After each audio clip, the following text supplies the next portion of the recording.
Ciao, I'm Massimo, and in today's recipe we're talking about fresh pasta. I'll show you how one fresh egg pasta dough can become 6 or more beautiful shapes. And if you ever wonder why grandma's pasta tastes better, this is why.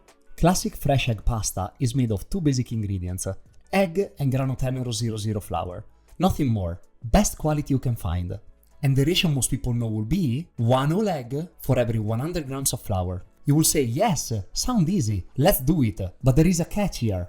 Not all eggs are the same. Some are small, other big, depending on the breed and the size of the chickens. And that changes everything. By the way, no chickens were harmed or killed during the recording of this video. So I decided to improve the recipe and take a bread dough-like approach. And instead of guessing, I like to weight both the flour and the eggs. It's not just precision, it's consistency. And consistency means confidence. For this recipe, we will keep dough hydration at 58% and use a flour that has 10 grams protein, so a weak one. We can start from 1 kilo of flour, followed by 580 grams of egg mixture. We start opening the eggs until we reach just over 580 grams. Then we stop and whisk them together. Once yolk and albumin are together, we remove the extra liquid we don't want, to keep hydration at exactly 58%. Taking it away and blending it for tomorrow's breakfast is my favorite way, so nothing is thrown. Make a well in the center, counting the rest of the ingredients that have to fit in, and pour in the egg mix. Start whisking gently, slowly pulling flour in from the edges gradually. When the mix becomes thick, switch to your hands and start kneading it into a dough. A little history here. When I was little and my grandmother was making fresh pasta, she was convinced the warmth of her hands was a crucial ingredient to get the dough together well. It came out not to be true scientifically, but in terms of soul and experience, hands could be passing those secret ingredients down generation to generation. This part takes a little time, but you'll feel it change. The dough will go from rough to smooth, firm but elastic. Once it feels alive in your hands, it's ready to rest. Now that it's ready, we wrap it up and we'll let it sit at room temperature from 1 to 2 hours. This will allow the flour to hydrate and the gluten to relax, so it will be ready for our stretching later.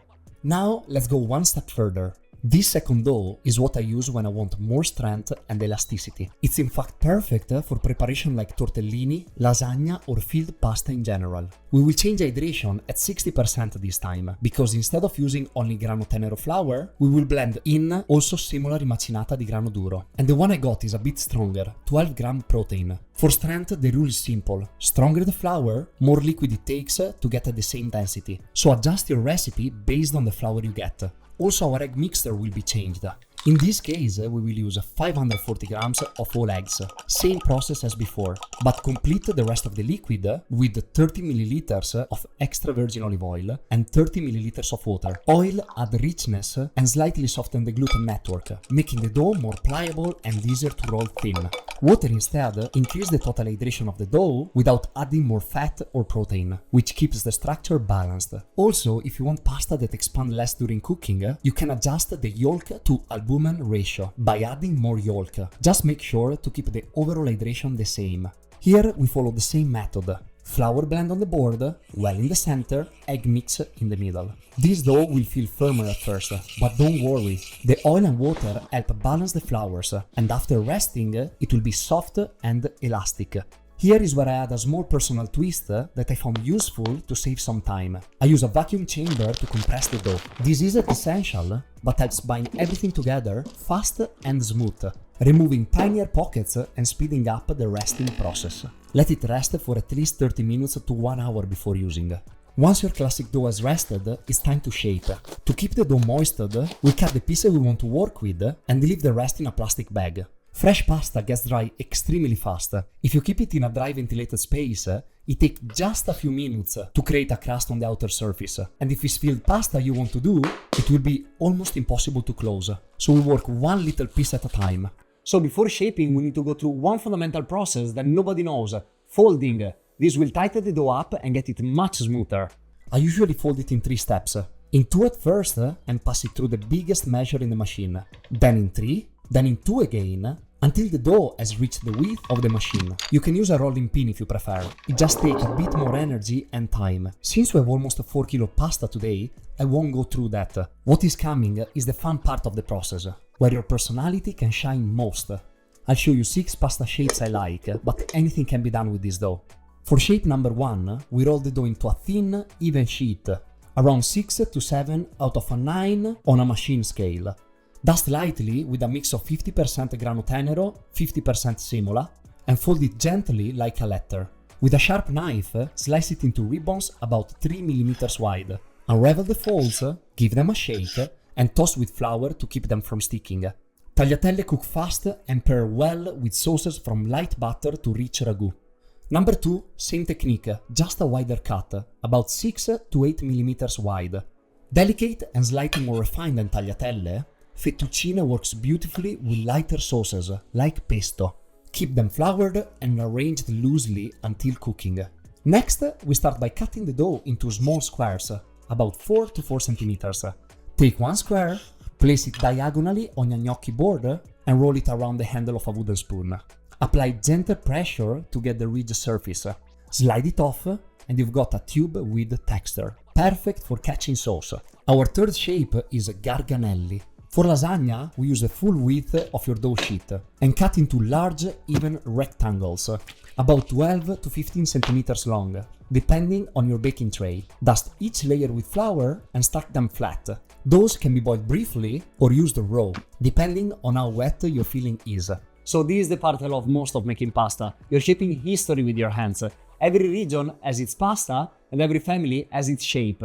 You don't need a machine or fancy tools, just patience and the feeling that you're part of something bigger. That's the magic of making pasta. Now let's take the advanced dough, which has had a shorter rest and a vacuum seal to tighten the structure. This dough is more elastic, more forgiving, and better suited for filled or delicate shapes. Roll the dough thin, really thin. The semola rimacinata and oil help it stretch without tearing. So take your time and enjoy the process. Start by cutting the dough into 3 to 4 cm squares. Add a small amount of filling to the center, no more than a hazelnut's worth. Since today is not tortellini day, we will actually use a hazelnut to show it. Fold it into a triangle and press the edges gently to seal. Then, bring the two corners together around your fingertip and press to close. It's a precise movement, but once you get the rhythm, it flows.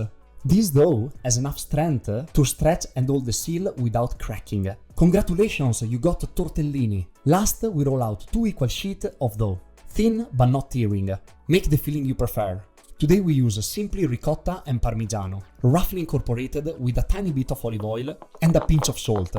Place a small amount of filling, spaced evenly on a sheet, then cover with the second sheet.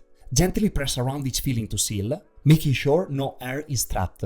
Cut with a pasta wheel or stamp, round or square. Lay them flat on a tray with semola to dry slightly. They'll cook in just a few minutes, and that thin dough becomes perfectly tender. To finish, we just cook one.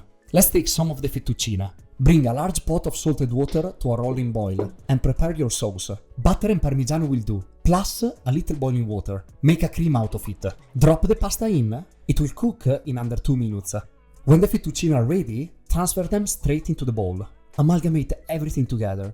Move to a plate, leftover sauce on top, and deeply enjoy. Opa. Simple, rich, and honest.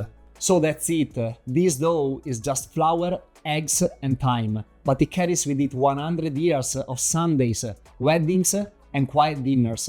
I hope you try it. Let your hands learn it, and one day someone will try your pasta and feel right at home.